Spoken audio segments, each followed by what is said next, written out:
This is the No Stroke Podcast with your co-hosts David Dancero and Michael Garrow, helping you to support and thrive in life after stroke. Their podcast is designed for educational and community support purposes only and should not replace medical treatment and guidance of your own health professional team. Welcome, everybody, to episode 4 in our season 3 of the No Stroke Podcast. Good evening, Michael. Happy Monday, David. Feel like we haven't stopped talking to each other here for the past couple of days. We've been on a roll of recordings, which is great. We pretty much haven't stopped. And well, I think this will be our shortest intro because we have a great discussion coming up. We brought this up off of our last episode where we're bringing on Kyle Mengelkamp, who we brought into the discussion at the end or the beginning of last episode. How about just a quick intro? We're not going to do, you're the best person here to kind of give us the intro, and then we'll jump right into Kyle's interview. Cool. Yeah. So Dave, we connected in with Kyle, was kind enough to kind of get back to us on social media after I saw that he is leading a mini documentary with him as himself, but he's also the director of this mini documentary, alongside 2 other stroke survivors. So Kyle kind of brings up to speed. Main thing is it is launching this coming weekend, so that's why we wanted to get this recording in. All the details are in the show notes, but it'll be January 30th, which is this coming Sunday.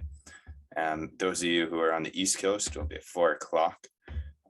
And our fans overseas, maybe our good friend Larry over in Ireland and any other folks, it'll be a late night for you, but I'm sure Kyle will send over the recording as well.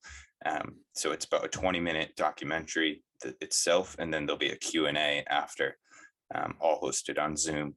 So again, we don't want to kind of give anything away here in terms of what's going to be covered, but I think from an overall perspective, once you hear Kyle's conversation, this evening, he's really, kind of taken this upon himself to share his story, help others, and bring this, what he has termed Kyle style and stroke of genius, across and share a very valuable lesson.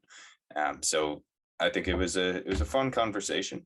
Obviously, me as a hoops guy, love chatting, and seeing, somebody who's kind of taken basketball to be a part of their journey after stroke and road to recovery. So I'm really looking forward to it. So with that being said, let's just dive into the conversation here. So again, thank you to our listeners. If you like this, please do. It's a small donation to be a part of the event this coming Sunday, about $20, but it does, go directly to helping Kyle and the rest of the crew kind of build on this first production. So tune in, if we'll be able to see each other on the Q&A session after. David and I will be there. So thank you all and enjoy this episode with Kyle Mengelkamp. Welcome, Kyle, to the No Stroke Podcast.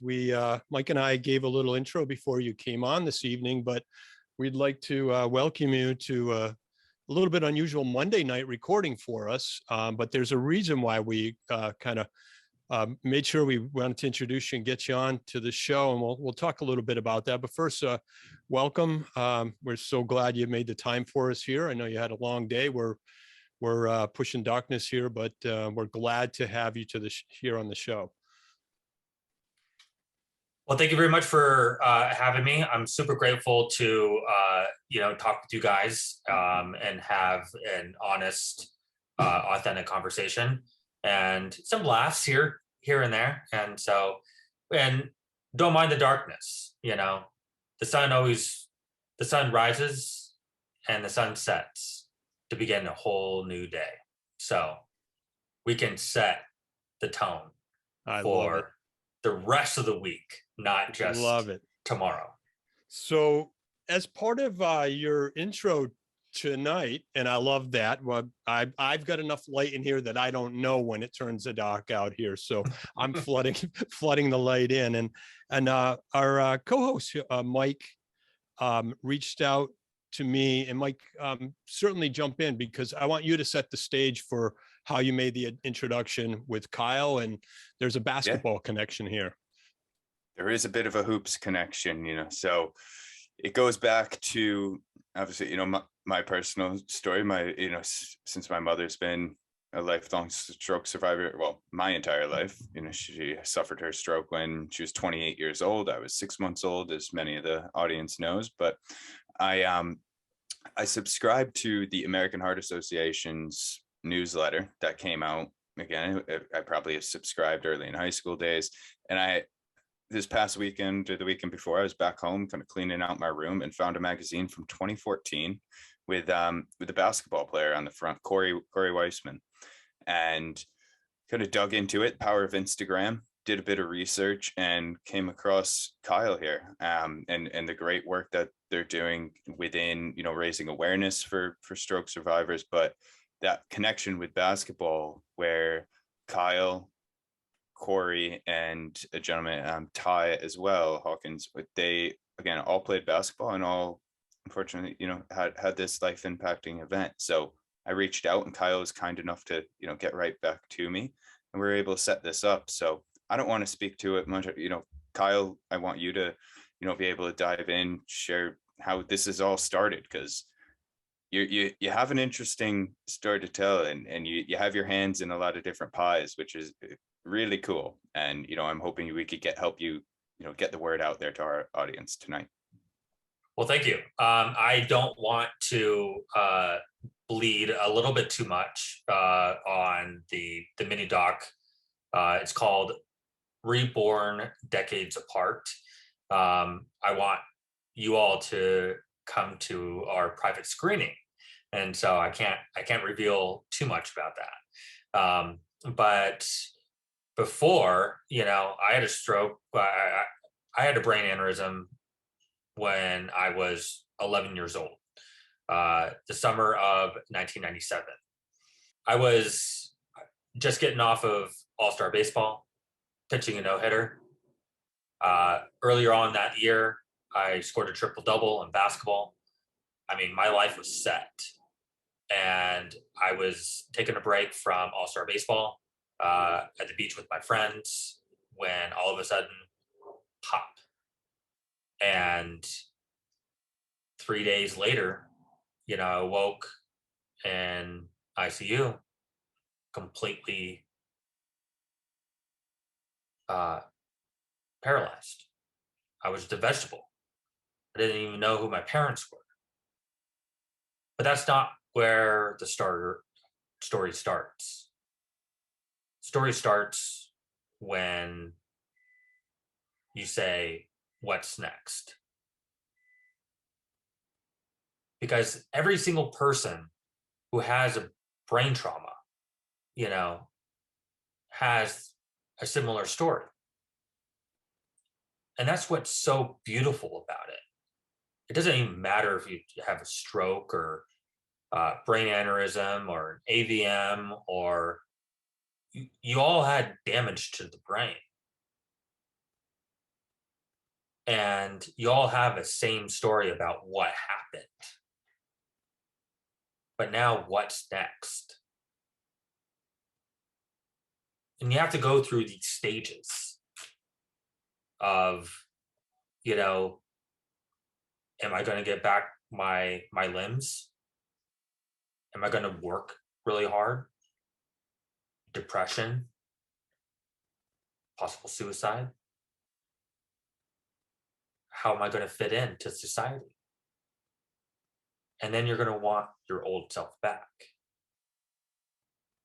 And then you're going to figure out that you're not going to get your old self back. And then you're going to say, well, what's next? You have to go through these stages to get to what's next. And I completely understand because I lived it. But your story starts there. and you can do whatever you want because you're literally being reborn. And you're in a complete whole new body. I was lucky enough to have my stroke or brain aneurysm on my right side, and because I was left-handed. So I could, that's the only thing that remained or that came with me through, that rebirth was my muscle memory. And so it was just like in therapy, I was playing basketball and with one hand. And I'm like, okay, this is cool.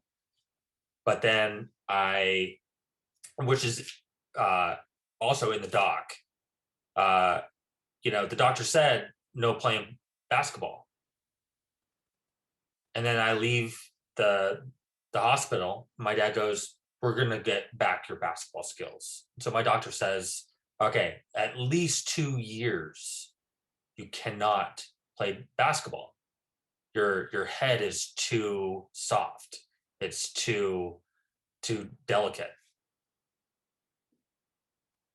And so I'd sit there on the sidelines at lunch recess, watching everyone play with an arm brace, and then me on the sidelines with a arm brace and a leg brace. And then one day I just said, fuck it, and got out there.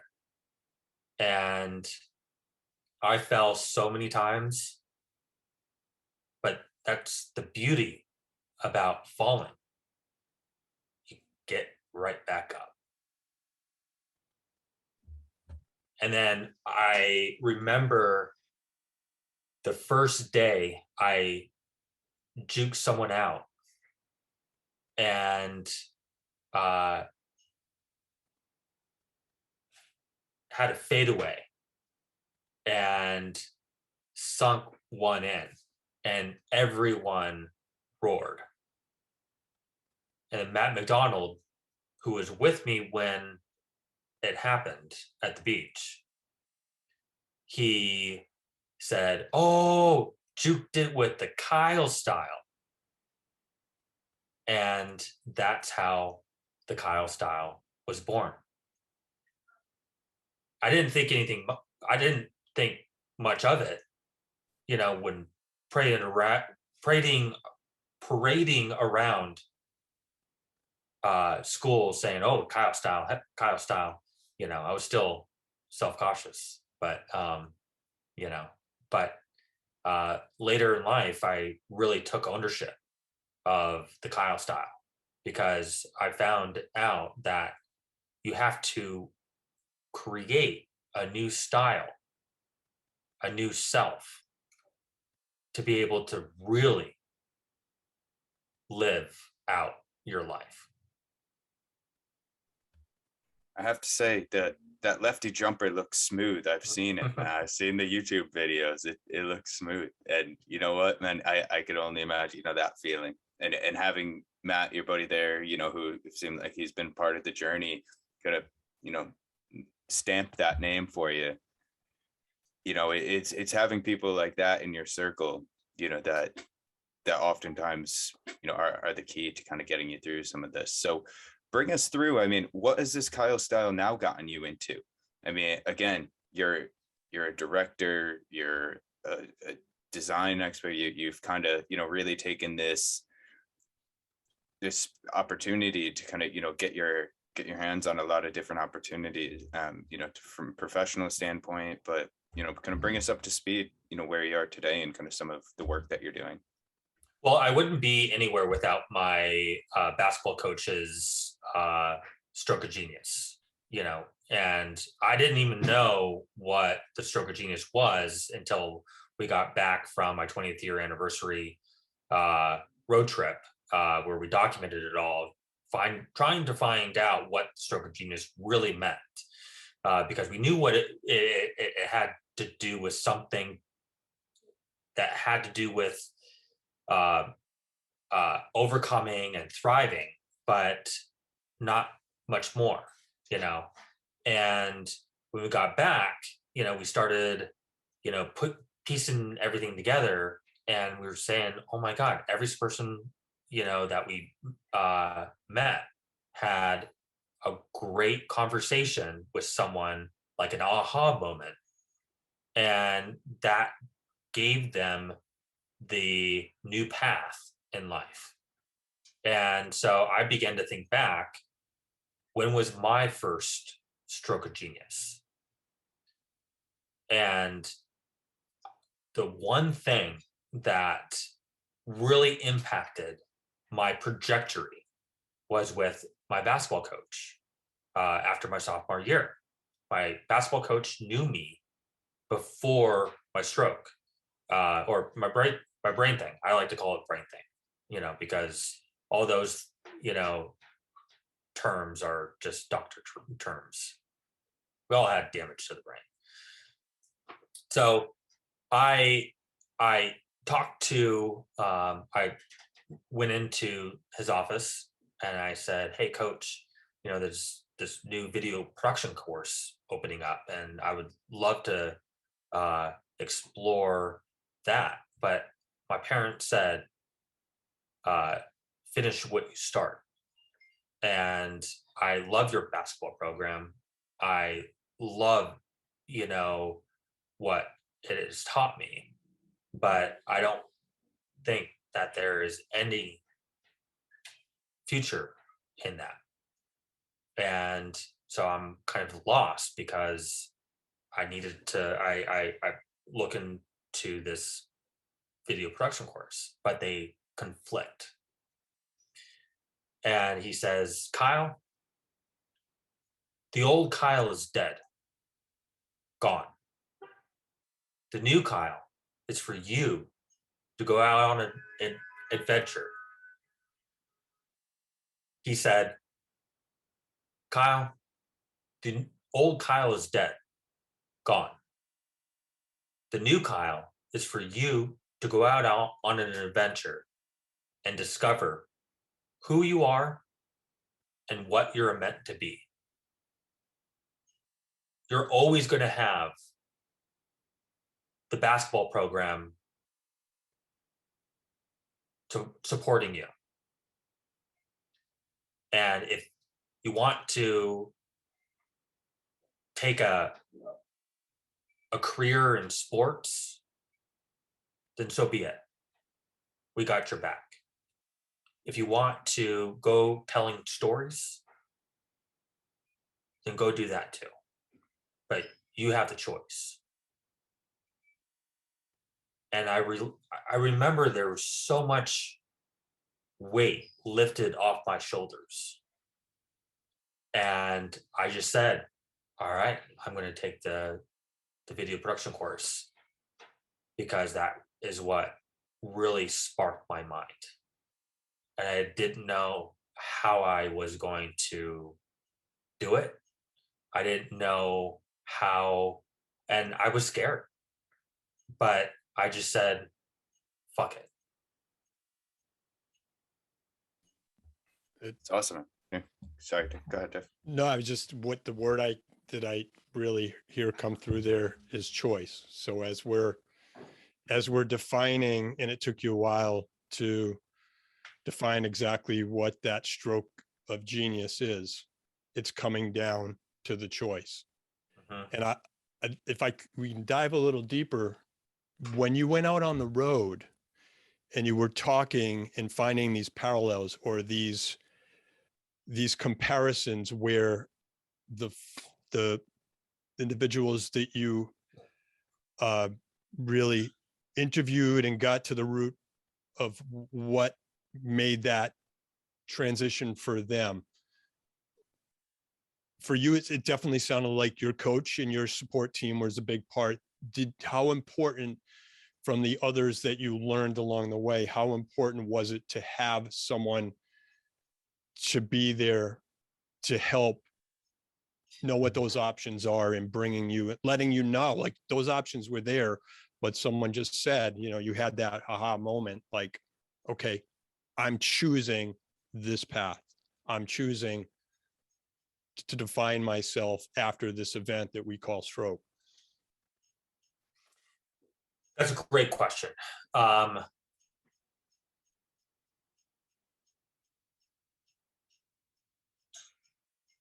going to answer this though. There's no one who can motivate you and inspire you more than yourself. And the stroke of genius gives that. I mean, you could have many strokes of geniuses as long as you're paying attention.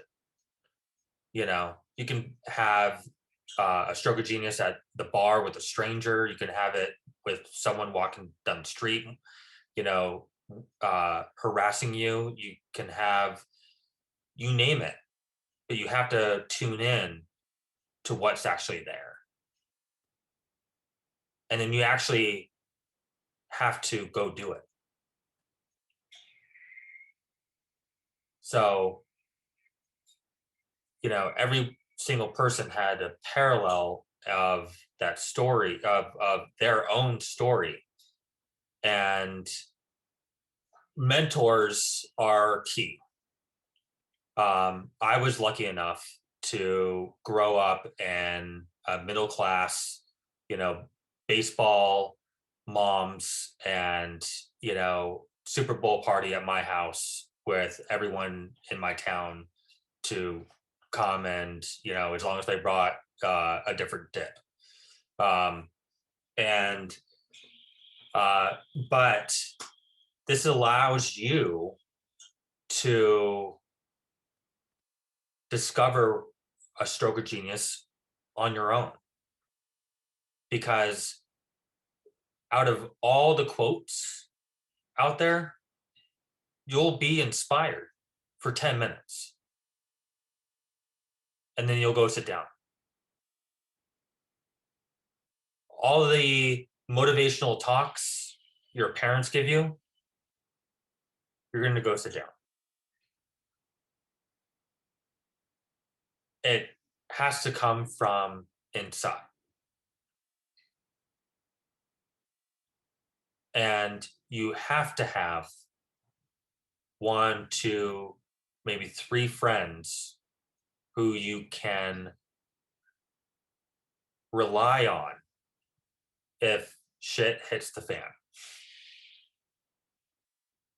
But also, a lot of people don't know how to have that conversation with a friend or mentor or, and it's so simple. Hey, I have a question for you. I want to sit down and have a conversation for you, and I don't want to have this conversation all the time, but I just want to be sure you're going to be there for me, no matter what. And because I'm going to have high days, I'm going to have low days, and and some days where you don't want to talk, and I just need a check-in buddy. And you're going to fall down along the way. Perfectly said. Because I had this a couple of years ago. I had this person who had a stroke, and she was 3 years out, and she was dying to meet me. We met at a hospital thing. And so we were trying to coordinate, and it was taking like a month. And when we did coordinate, she drove in a wheelchair van, got out, arm brace, leg brace, and I just smiled. And so she sat down with me, and halfway through the conversation, she goes, "Well, aren't you scared of falling?" And I was like, "How long? How many times have you fallen?" And she goes, 0. And I said, the next time you fall, call me. Because you have to fall. You have to fail multiple times. It's almost like when you were learning how to walk as a baby. You're gonna get your ass is gonna get really comfortable with the ground until one day your mommy and daddy are really happy and excited, and then she's gonna take 10 steps, or the baby's gonna take 10 steps. It's reborn in a new body. Yeah.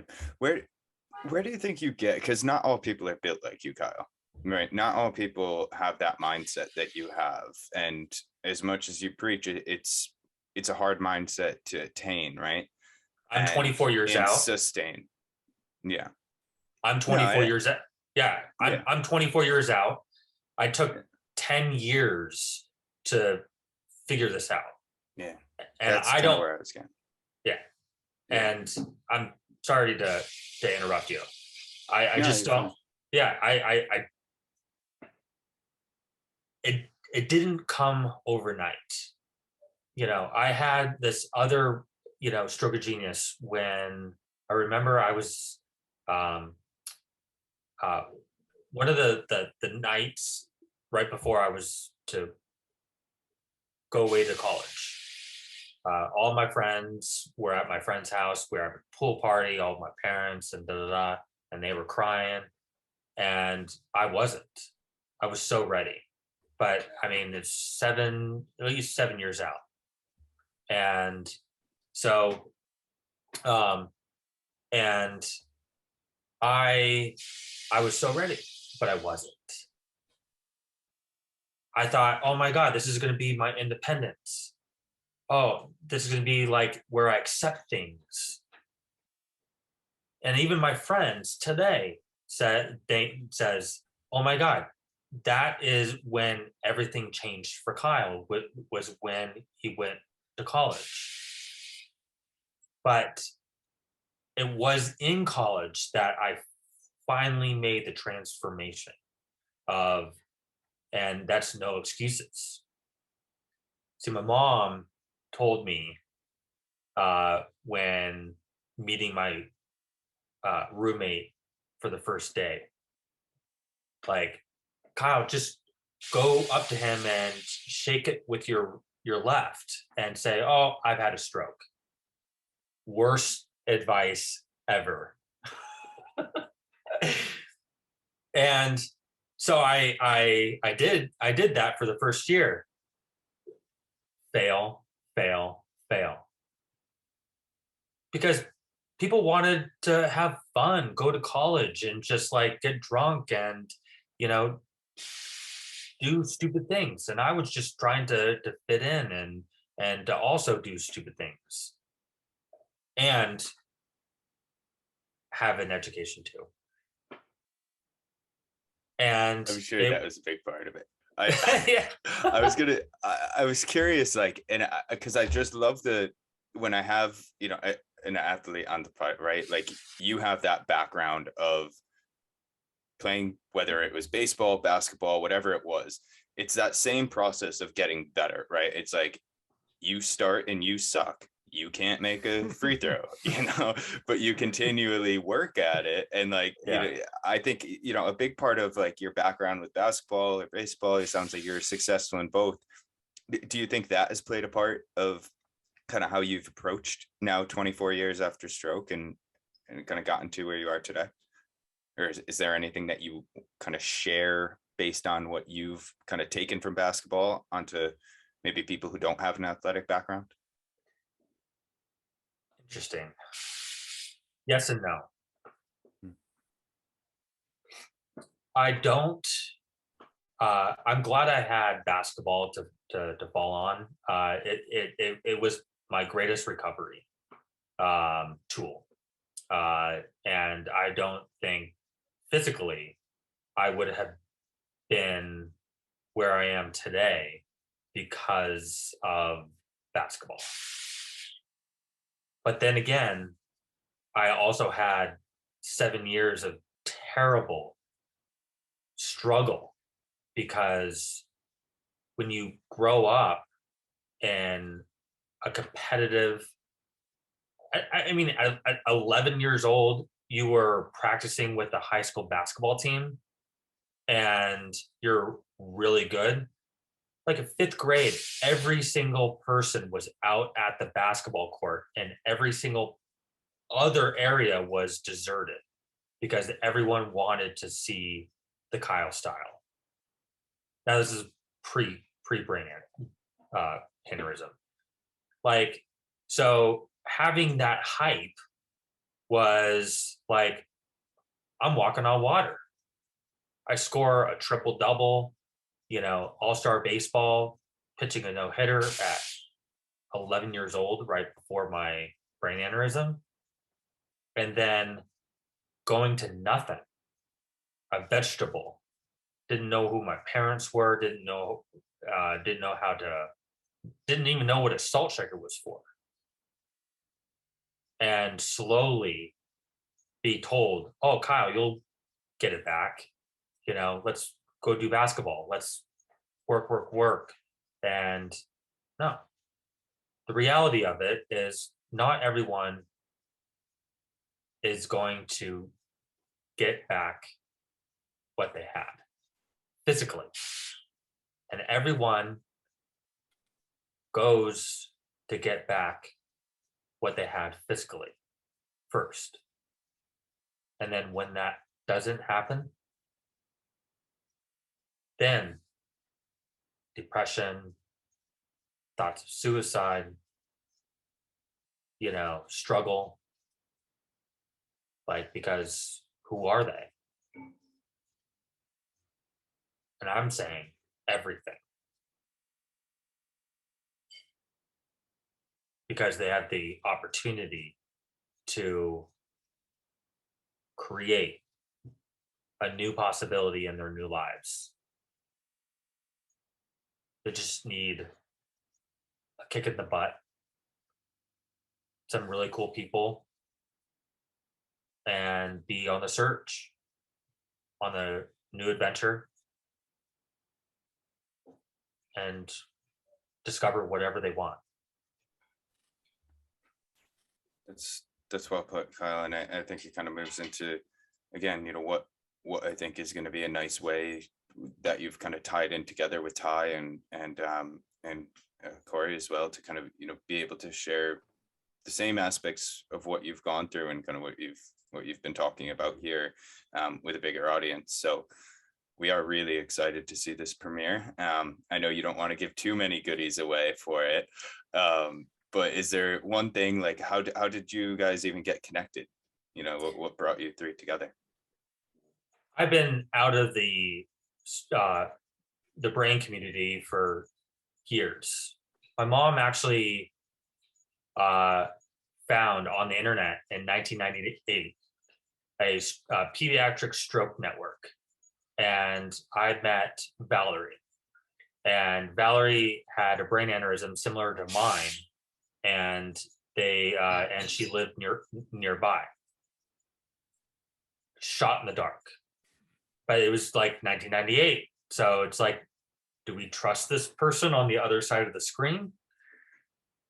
But we got her parents together and we met, and she was even my homecoming date.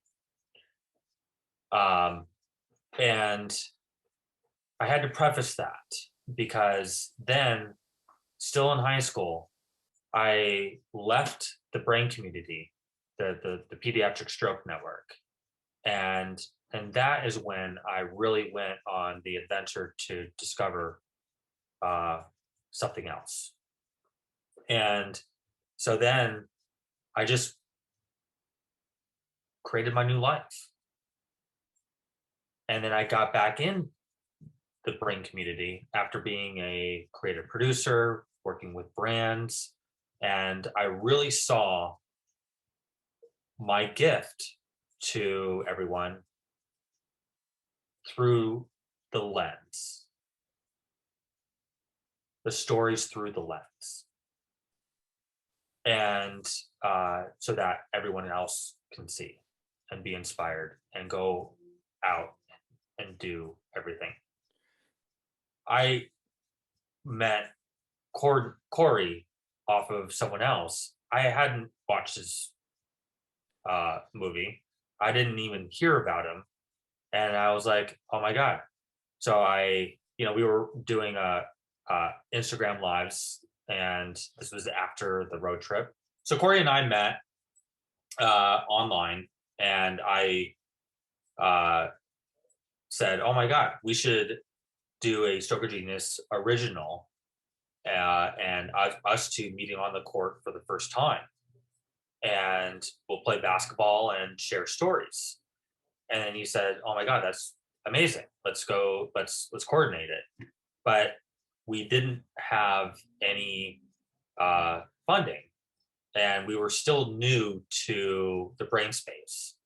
And so the pandemic rolls along, and I meet Ty. Ty just had his brain thing. And so I pieced 2 to 2 together and came up with, oh my God. Ty was now 2. Corey is 12, and I'm 24.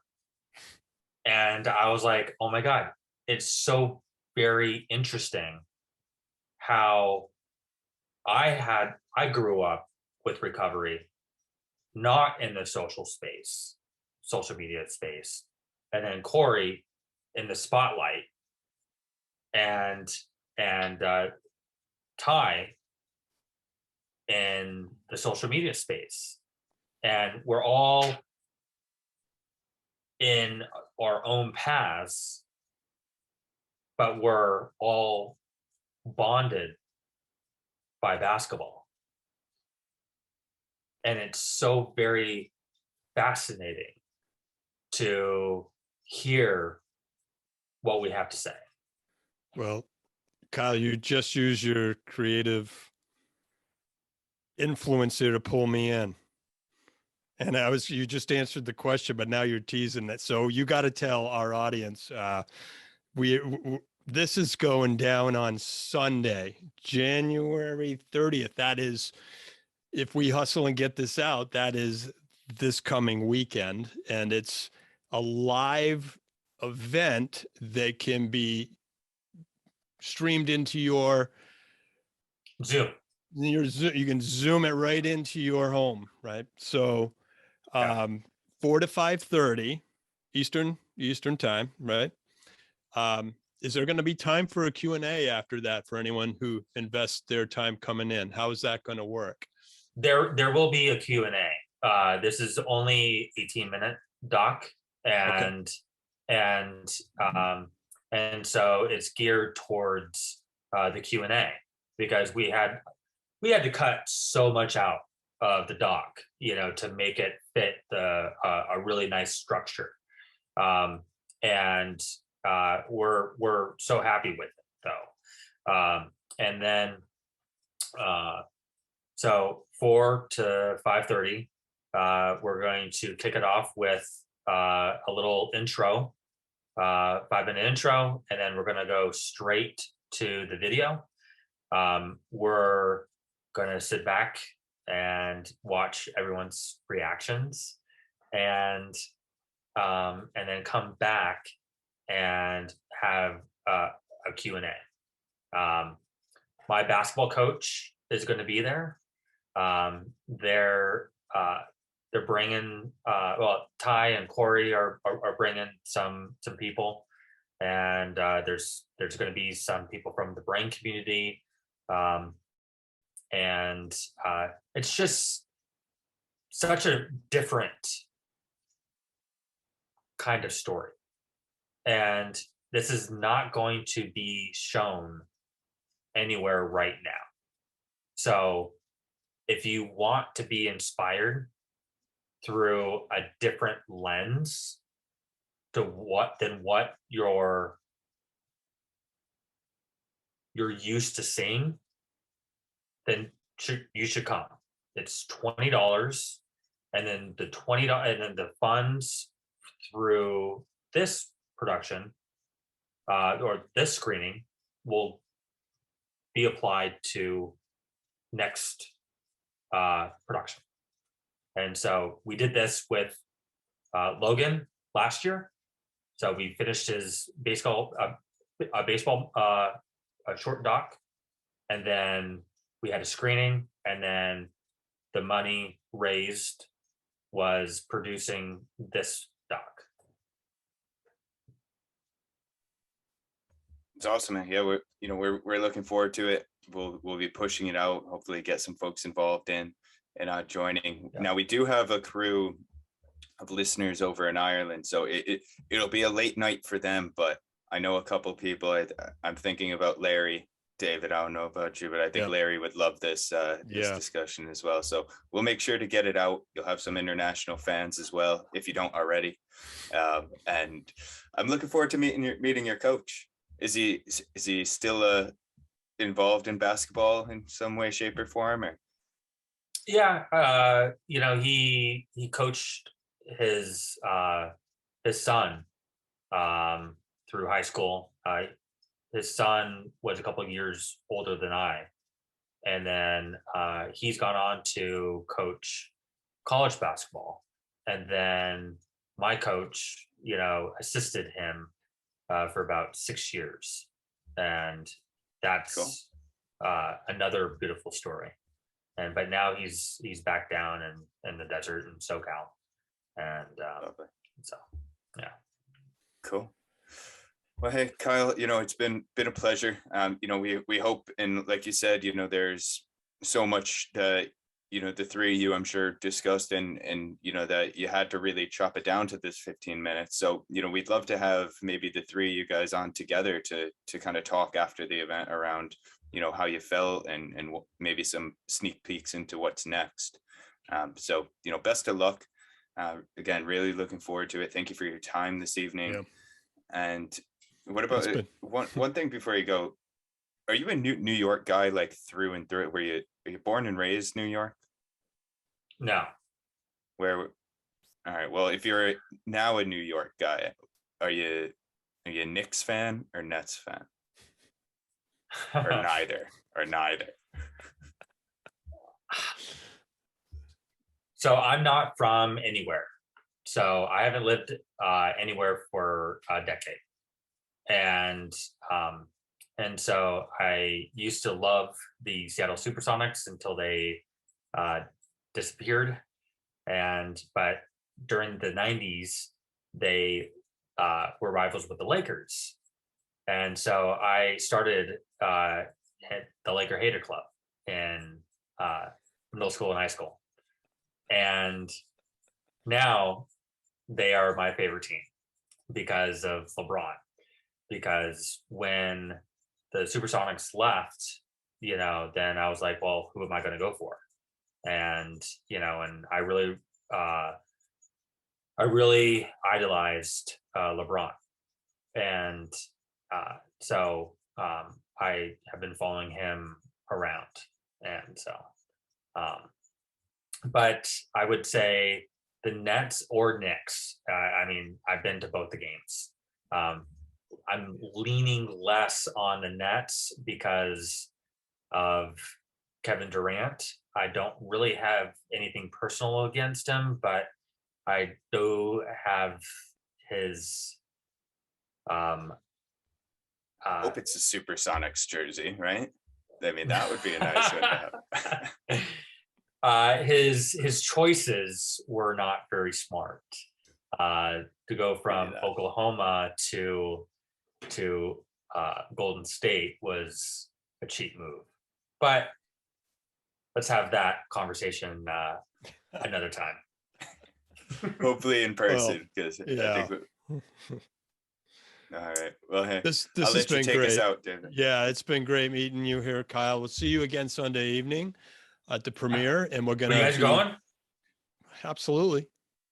All right. Well, it's in the middle of the football game. Hey, we're not going to bring that up, right? We're not going to bring that up. Just there's 4 teams left, but wait, you spend your time here with us, and we want to support and bring this to as many of our listeners we can. We're going to put all the contact information for your website and for the premiere in the show notes. And with that said, I am gonna, I guess, sign us off here tonight. Mike, we good? Let's do it. All right. We Well, have a it's little been a pleasure.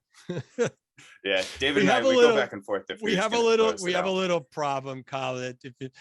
I don't like to let our guests go, but we're calling it. Well, can I sign us off? I'd love it. I would love it. Okay. It's all yours. The sun rises and the sun sets to begin a whole new day. So let's go out and conquer that day. Because if it's doesn't turn out to be what we wanted, the sun always rises, the sun always sets to begin a new day. Thank you for sharing your stroke of genius and many more other little snippets of genius here tonight, Kyle. Thank you. Thank you so much for your time, for your interest. I'm super grateful to connect with you and share this conversation with you. Our pleasure. Good night.